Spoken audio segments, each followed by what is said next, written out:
Salut et bienvenue chez Je joue en solo. Eh bien c'est parti, c'est la troisième et dernière partie de ce top 10 de mes jeux préférés. C'est des vidéos assez sympathiques à faire tout de même, même si montrer ma tête, pas très fan, mais bon ça c'est autre chose.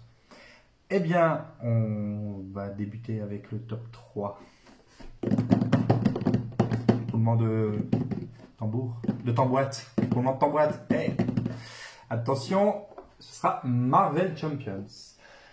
Eh oui, l'incontournable Marvel Champions qu'on entend parler de tous les côtés avec ses nombreuses extensions, ses nombreuses campagnes, ses nombreux héros, ses nombreux vilains.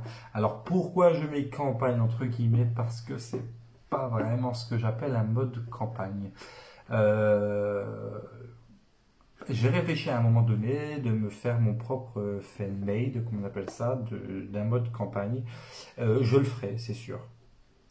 Je le ferai et c'est à ce moment, c'est peut-être à ce moment-là que je le présenterai sur la chaîne. Il existe tellement de chaînes sur ce jeu, notamment la fameuse chaîne JCE TV qui ne fait que des vidéos sur Marvel Champions, sur tout plein de subtilités du jeu. Vous trouvez, alors pas de tout et n'importe quoi, parce que vous trouvez de tout et de tout, parce que tout est vraiment, toutes les vidéos sont bonnes. Franchement, c'est une très bonne chaîne pour Marvel Champions.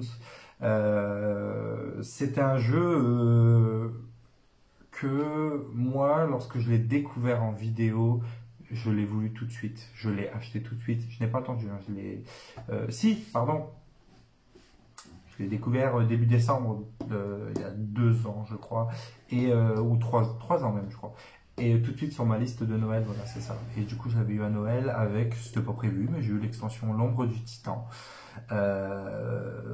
Voilà, j'ai joué pour pas beaucoup de parties, pas 100 non plus, mais je pense que la trentaine de parties, les 30 parties, je les ai faites, je pense. Vous allez incarner un héros, vous allez affronter un vilain ou plusieurs vilains, tout dépend si vous jouez avec les modes campagne ou non. Vous pouvez faire du solo ou du soluo, comme on entend parler, hein, donc c'est solo mais en incarnant 2 personnages. Moi je préfère le soluo, clairement, sur ce jeu. J'ai joué plusieurs parties en solo. Une fois je me suis dit, allez, tente en soluo quand même pour voir ce que ça donne, parce que pas mal de personnes trouvent que c'est quand même mieux en soluo sur ce jeu, et effectivement, ben, rien à voir. Je préfère largement en soluo. Et c'est bien, c'est maniable, hein, c'est un jeu qui se joue. C'est de 1 à 4 joueurs, je crois. Oui, c'est ça. C'est un jeu de Michael Boggs, de Nate French et de Caleb Grace. De 1 à 4 joueurs, après, je ne sais pas le temps, tout ça, etc. Bon, après, approximativement, je pense à 60 minutes, je dirais. Bon, bah, je vois pas sur la boîte. Bref. Après, tout dépend. Hein, vous allez retrouver des vilains qui vont prendre plus de temps, ou des héros qui vont prendre plus de temps à se mettre en place pour pouvoir faire de beaux dégâts, et après ils font des sacrés dégâts.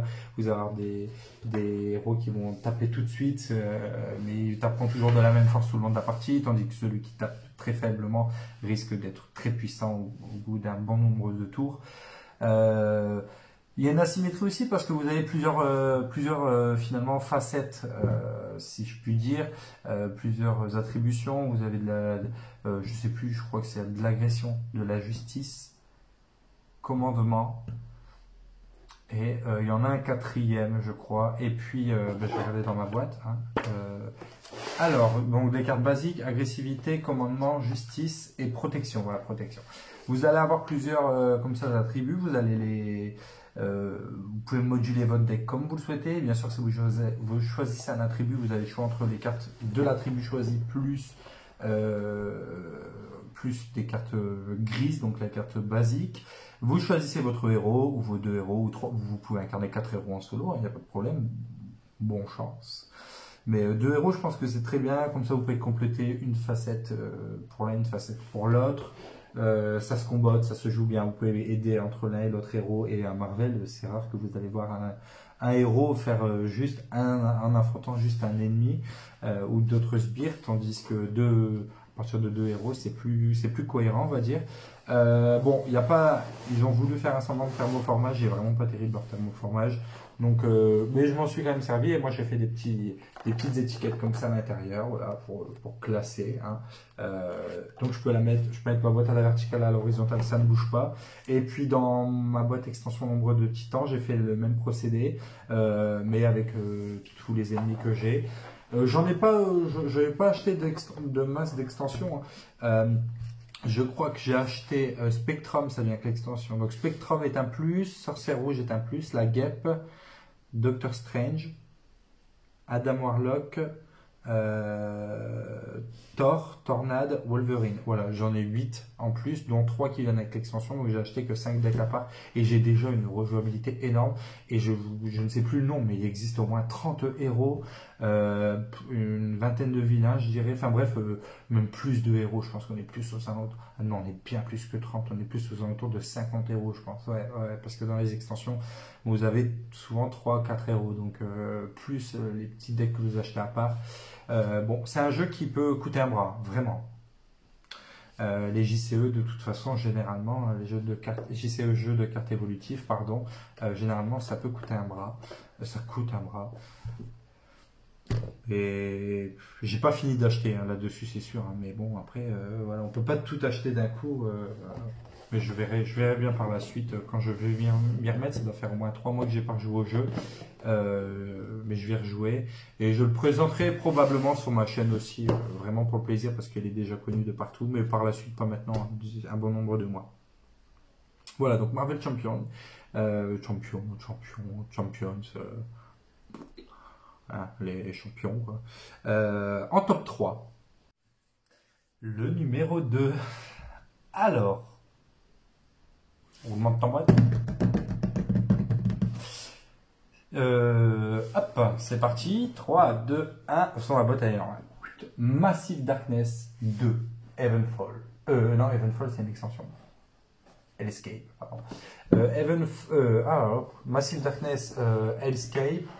C'est un dungeon crawler pur et dur qui m'a mis des claques, des claques et des claques. Et j'adore ce jeu, je suis fan, c'est pour ça que tu le mets en top 2 mais t'aimes pas. En même temps, si je le mets en top 2, c'est vraiment que j'aime beaucoup. Je pense qu'il quittera jamais le top 3. Peut-être, enfin, je dis jamais, après je ne sais pas les jeux qui vont sortir, il y en a un que j'attends, un gros jeu que j'attends dans plusieurs mois. Mais je ferai une vidéo sur les jeux que j'attends plus.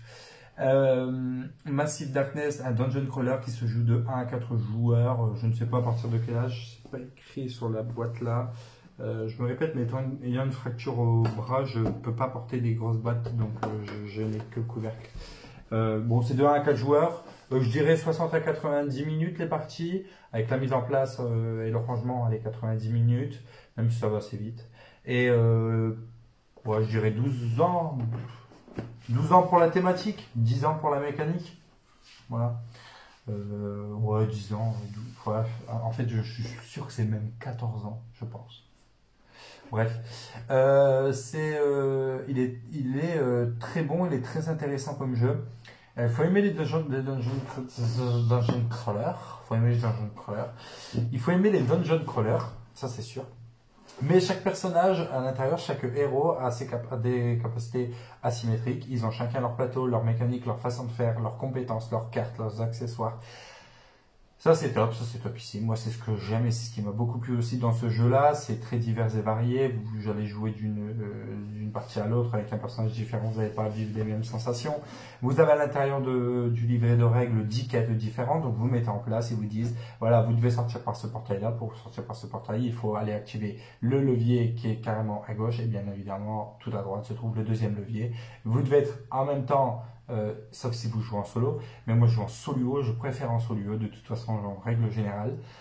Les deux héros minimum, puisque ça joue jusque 4, doivent être chacun dans une pièce où il y a un levier, l'actionner en même temps en utilisant une action, et ça ouvre le portail, et là c'est très thématique, c'est...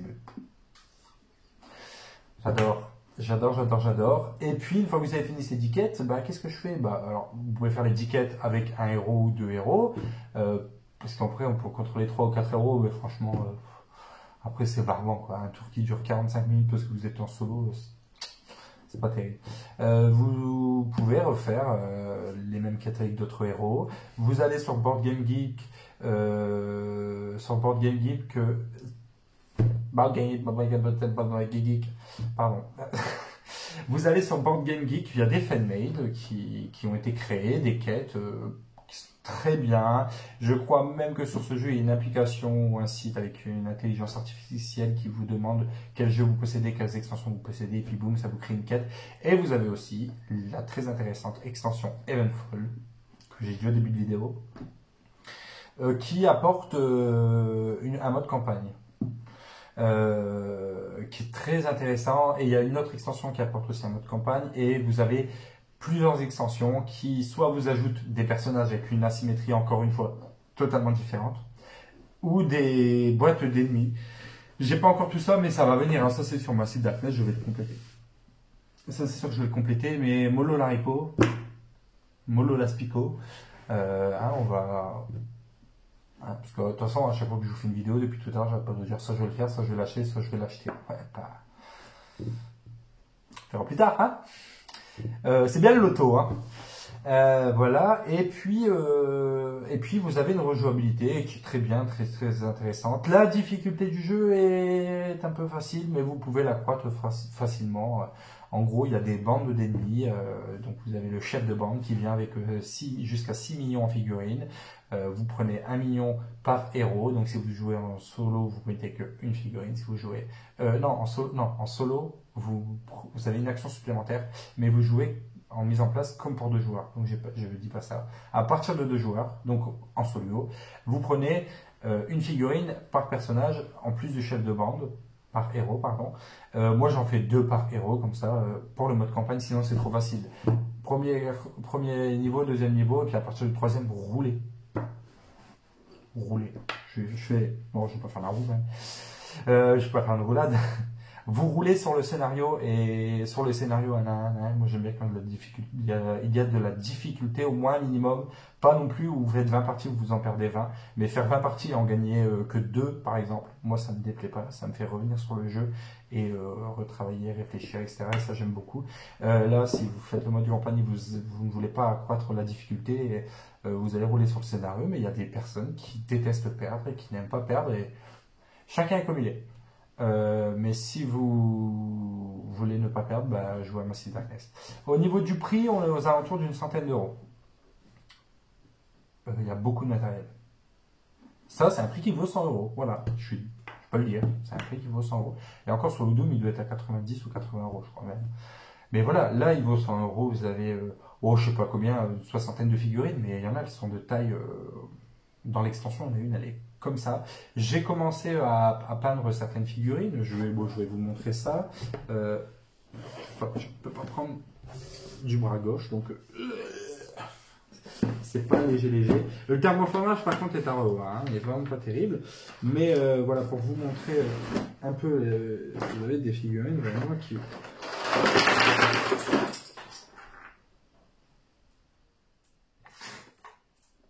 Oups. C'est comme ça qu'on dit, là. J'ai renversé toute ma boîte à figurines.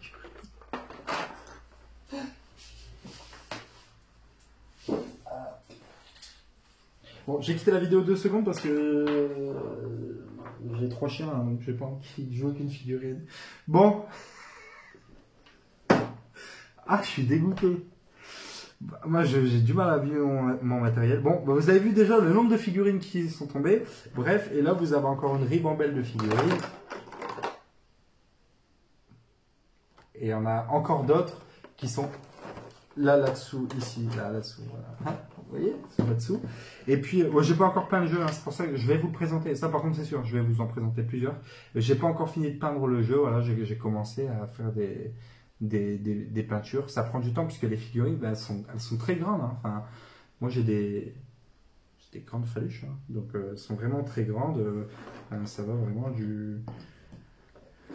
de la plus petite à celle-ci, quoi. Enfin, voilà, celle-ci, elle est majestueuse et je vais la peindre en dernier parce que j'ai vraiment envie de la peindre. Je gagne du temps et vous avez donc 6 héros à l'intérieur de la boîte. Ah, je crois que d'ailleurs c'est de 1 à 6 joueurs. J'ai dit 1 à 4 joueurs, mais je crois que c'est 1 à 6 joueurs. C'est pas je crois, c'est que je suis sûr maintenant.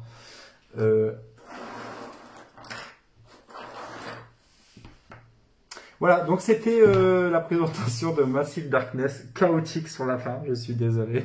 Je vais pas couper tout ça, tant pis, c'est comme ça. J'aime pas couper des choses au montage, je lance et je fais. Donc il y a une ribambelle d'extensions, une rejouabilité énorme. Moi c'est un jeu coup de cœur depuis longtemps et franchement il quittera jamais mon coup de cœur. Voilà.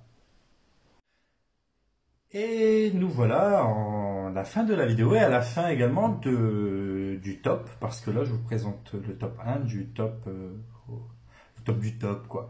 Selon moi c'est le premier gros jeu que j'ai acheté, d'ailleurs il a fait partie de quand même mes premiers jeux achetés, hors Monopoly et compagnie, il y a une deuxième édition qui a été faite sur ce jeu, donc là je vais vous présenter la deuxième édition. Parce que la première, je pense que vous la retrouverez juste en occasion. Mais la deuxième édition est quand même meilleure que la première. Zombicide. Et ouais, Zombicide est mon jeu favori de tous les temps. Il s'est bagarré pour garder sa place numéro 1 qu'il a tout le temps. Et en fait, après beaucoup de réflexions entre Massive Darkness et Zombicide, ça restera quand même Zombicide qui pour moi pour le moment est indétrônable. J'aime beaucoup le thème zombie, au zombie horreur, j'aime beaucoup le thème urbain, j'aime beaucoup l'exploration, voilà. J'aime beaucoup le dungeon crawler aussi, exactement. Là, c'est en fait finalement c'est comme un dungeon crawler, mais l'édition est citadine. Alors vous avez plusieurs éditions. Ceux qui préfèrent le futuriste, vous avez l'édition futuriste, médiévale, vous avez médiévale, ancestrale. Vous avez Marvel aussi. Marvel me tente beaucoup, mais par la suite. Il faut que je l'achète aussi. Marvel, vous avez Western maintenant aussi qui est sorti récemment. Enfin, ils sont partis vraiment dans beaucoup de thèmes différents et chaque zombicide a sa propre modification, son propre ajout et sa propre voilà, une mécanique ajoutée pour chaque type de zombicide. Moi, le tout normal, le tout premier, le classique en mode urbain, visite de la ville à la The Walking Dead, ça me convient très bien, c'est parfait, c'est ce que j'aime. Donc en fait, vous allez avoir un plateau avec une mise en place. C'est assez similaire à Massive Darkness, hein, je vous le dis. C'est très similaire à Massive Darkness. Celui-ci, c'est de 1 à 6 joueurs, je crois, 14 ans et plus, il me semble. Ouais, là, c'est ça. 1 à 6 joueurs, 14 ans et plus pour des parties d'une heure.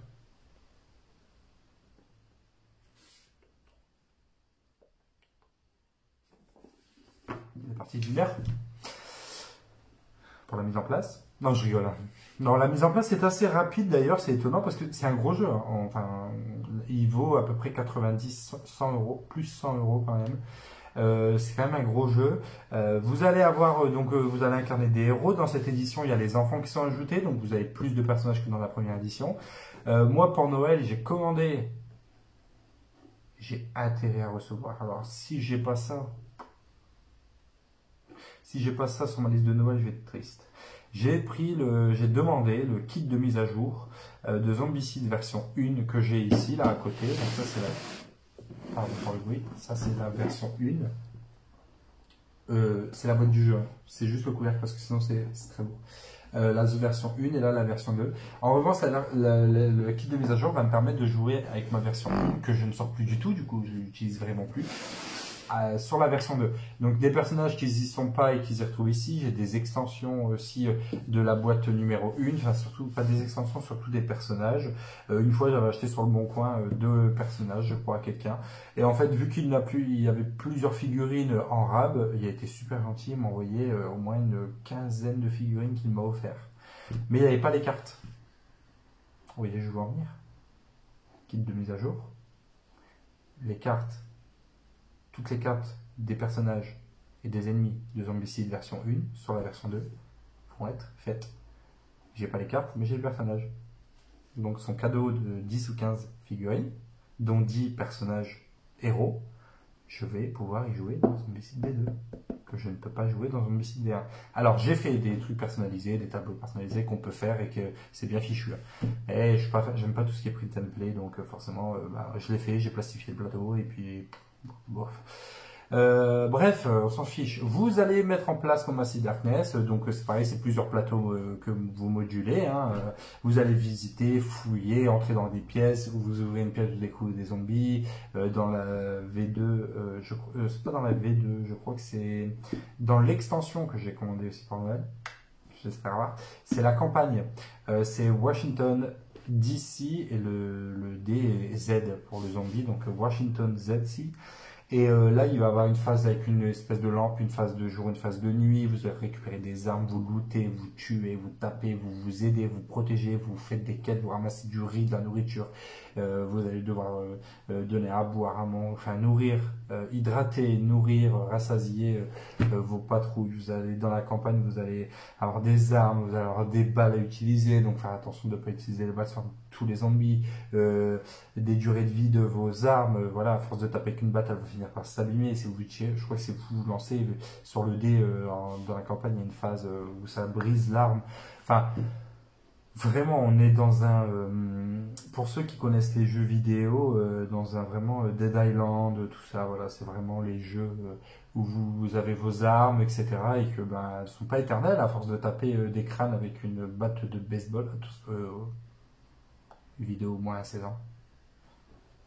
À force de taper avec des battes de baseball sur des cailloux, sur des vitres, sur des murs, ça passe. Ça passe. Ça se casse, ça s'abîme. Et là, c'est le même. C'est vraiment. Demain, il y a une apocalypse de zombies qui arrive chez nous. Bien sûr, je suis pas celui qui. Je suis pas en train de me dire que ça va arriver. C'est pas. Je suis pas de. Je ne pense pas ça du tout. Qu'est-ce qui s'y passe? Et là, ça reproduit finalement la vie réelle, entre guillemets, bien sûr. Mais voilà, comment le développement ça se passe. Et moi, j'ai pas terminé de créer, mais j'ai bien commencé.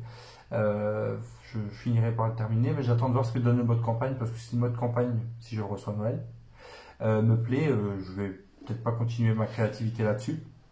Mais moi, voilà, j'ai créé quelque chose où je commence avec un personnage, j'en découvre d'autres, et d'autres, et d'autres, et puis mon peuple grandit, je construis des choses, des abris, enfin bref, j'ai développé vraiment le jeu un peu comme la série Walking Dead finalement, mais j'attends votre campagne avant de finir ça parce que ça me prend énormément de temps, c'est très long à faire.